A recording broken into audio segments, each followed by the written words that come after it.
I don't usually do this, but today I wanted to talk to you guys about something serious. Don't worry, Silly Shirley will be back next week, but right now I've been thinking a lot about something that's happened to me that also affects other people. When you go through life, you pick up certain habits and develop certain ways of thinking that can actually be quite destructive, not just to you, but to the people around you as well. And sometimes the only way that life can get you to actually open your eyes and learn your lesson about it is to make something intense happen, or maybe even something quite extreme and horrible. Everyone goes through shit, and I mean everyone. Even if you think your life has been pretty plain sailing so far, you will go through shit, but that's not a bad thing. The shit is there so that you can rise above it and become a better person because of it. It might seem as though life's dealing you too much at times, and it's alright to get overwhelmed. You can't be strong all the time. No person is an impenetrable fortress when it comes to emotions, even if they act like it on the outside. What's going on the inside is probably a completely different story. But you have to remember that every horrible thing you go through is a challenge. It's an opportunity to improve yourself and to take a step closer to that wonderful person that you already have inside you. It just sometimes needs extreme circumstances to come out. Today I want to talk about the kind of obstacles you face at the hands of someone else, someone who's bullying you, maybe at school or work, or someone in your group of friends, whatever the situation is, someone who's making your life a misery because of their actions. Bullying isn't funny. It doesn't matter how old or young you are, anyone can be bullied and indeed be a bully themselves. And it's perfectly normal to feel angry or sad or even depressed that someone's making your life hell. You might want to take that out on the other person, or you might turn it in on yourself. They're all completely reasonable reactions, so never feel ashamed that you're being affected by it. But the one thing you have to remember, no matter what the situation is that person's only doing those things to you because they themselves feel so insecure about something and they feel so overwhelmed by it that the only way that they feel they can vent is to make other people hurt. I'm not saying that's an excuse for being a dick, because it's not, but especially when you're young, that's the way it is. As hard as it is to feel sorry for someone who's bringing you down all the time, you gotta think about what's going on in their heads too. I think this needs a bit of context, so I'm going to fill you in on what's recently made me think about this and change my perception of bullies. I don't think I need to convince you that I was something of a loser in school.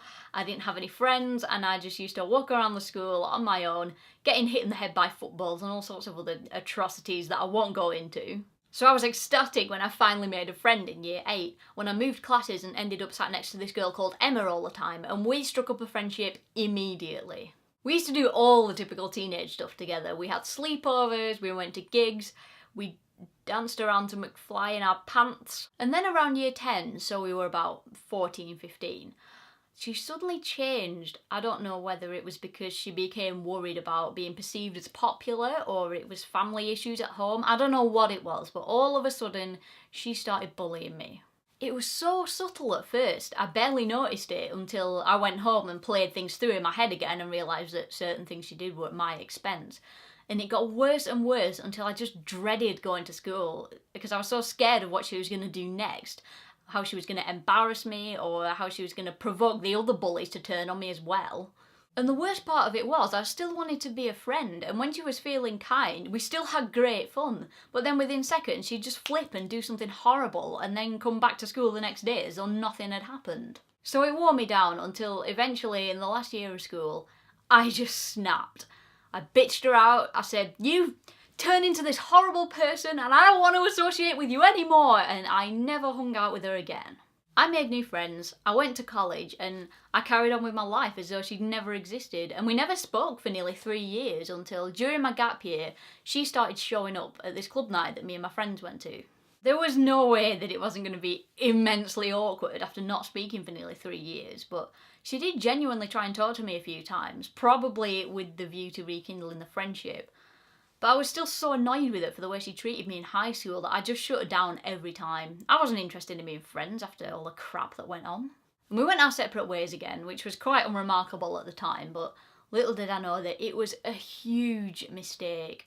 And the way things worked out meant that I would never ever see her again.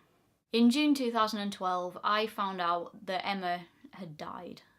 And not only had she died, it wasn't an accident. She did it herself.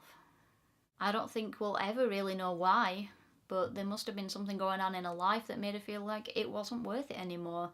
that there was no one she could turn to make whatever was going on feel bearable.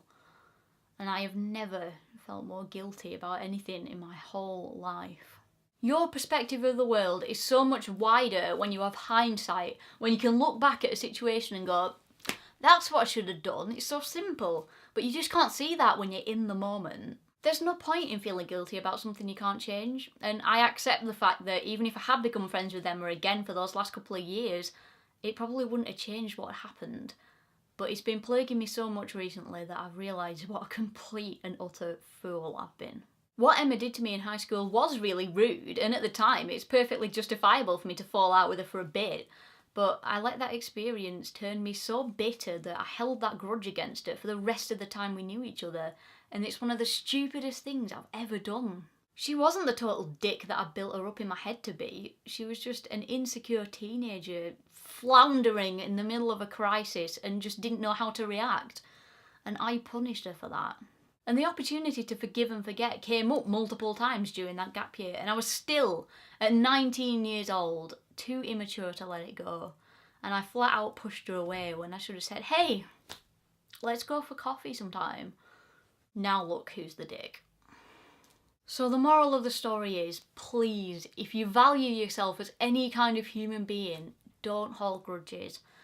It's not fair to hurt other people for your own personal gain, but there are two sides to every story, so next time someone hurts your feelings or bullies you, remember that they're not a horrible person. They are a human being just like you, who's scared and insecure, and they just want someone to notice them.